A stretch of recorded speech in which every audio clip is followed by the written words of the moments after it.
ఆయనను కాంగ్రెస్ పార్టీ నాయకుడుగా తీసుకుని నడవలసినటువంటి బాధ్యత మనది.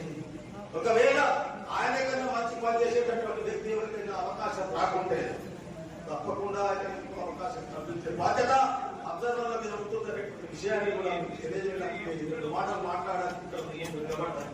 ఎందుకంటే ఈ మాట నేను ఎందుకు అంటున్నాను, ఈ ఆదిలాబాద్ జిల్లాలో మంచి నాయకత్వం ఆలోచన చేసే నాయకులు ఉన్నారు. కానీ ఎన్నికల ముందు అనేకమైనటువంటి ఒడిదొడుకులు వస్తాయి. ఎన్నికల్లో కులాలు, మతాలు, ప్రాంతాలు అనేకం వస్తాయి.